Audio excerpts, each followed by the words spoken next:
Sabi ni For ate. what? For viewers? For what? For followers? Paano kaya pag mangyari sa anak mo ang nangyari sa akin? Tapos ibabash namin ng ibabash. Tapos sabihin namin, bakit buhay ka pa?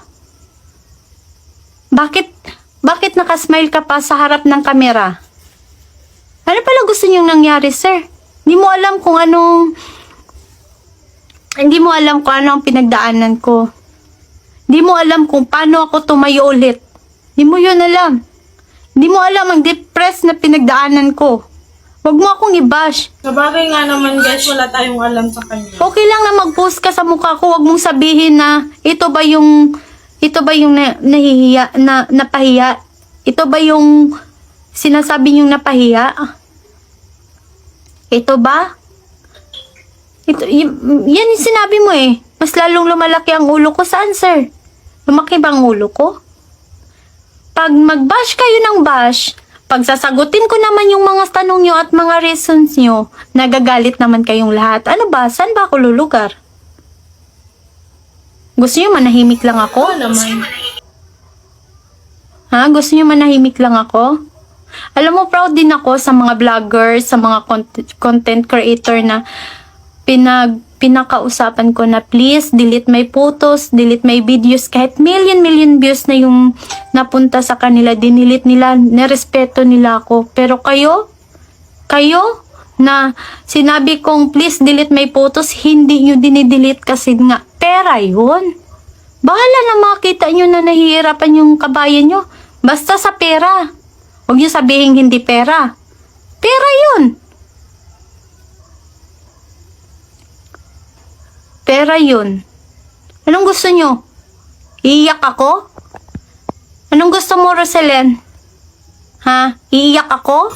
Nakikita yung nagpatiwakal ako dahil sa nangyari? But I'm so lucky, kahit i-bash nyo ako, I'm so lucky. Kasi hindi ako na-bash na naghubad sa harap ng kamera. Hindi ako nag-bash kasi may ginawa akong masama. Wala. Nang dahil sa interview, nang dahil sa mga content creator na nilagyan ng caption na umuwi ako dahil maganda ako, yun. Bakit ba? Kailangan nyo ba talagang makita na napakamatay ako dahil doon? I don't care. Wala akong pakialam. Hindi naman ako nag-claim na maganda ako. I never claim na maganda ako. Kahit paulit-ulit. Wala naman talaga sinabing maganda siya. Yung tao na yung nagsabi na maganda siya. Paano ako nag-viral? Wala akong claim doon na maganda ako. Tapos nag-live lang ako, galit na kayo? Kasi hindi ako nasasaktan. Hindi ako depressed. Ano ba gusto mong makikita? Sir, may 2 anak ako. Kahit gaano ka-depressed, kahit natabunan pa ako ng langit at lupa, tatayo ako para sa mga anak ko. Huwag niyo ako i-bash ng dahil lang sa live ko na nakatawa ako. Huwag niyo ako i-bash. Kunin niyo lahat ng photos ko, wag lang ganun. Bakit kasi basta yun ng bas? Wala naman talaga siyang nasabing maganda siya. Sana nga, makapera ka dyan sa pambabash mo sa akin. Sana milyon yung makuha mo.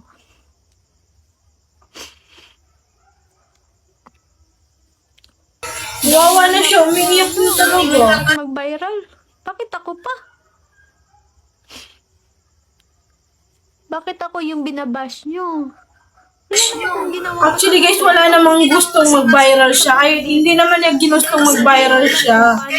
Paano ako na-depress? Paano ako tumayo ulit? Hindi nyo alam. Hindi ako nag-content about this eh. Wala kayong karapatan na pagsabihan ako ng masama. Wala kayong karapatan.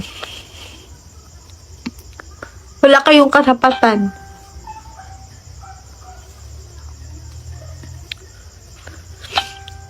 Tapos maya-maya may nakikita na naman akong mga vloggers na ginagamit na naman yung videos ko. Okay lang po yun. Pera yun, di ba? Pera yun. Pera nyo yun. Magkakapera kayo. Magkakapera kayo nun. Huwag nyo lang ko siraan. Huwag nyo lang sabihin bakit ako nabubuhay pa ngayon.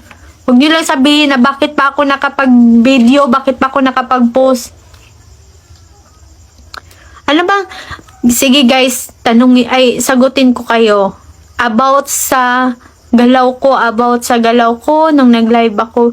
Guys, kung sino mang nakapagkilala sa akin, kung sino man yung na-meet ko in person, ganyan po talaga ako. Ganyan po talaga ako. Ano bang mali doon? Nakasmile ako kasi nga may ni-interview din dyan sa kilid. Hindi nyo kita yung mata ko Wala na sa kang gilid, mag-smile kaya ako ngayon. tumatawa.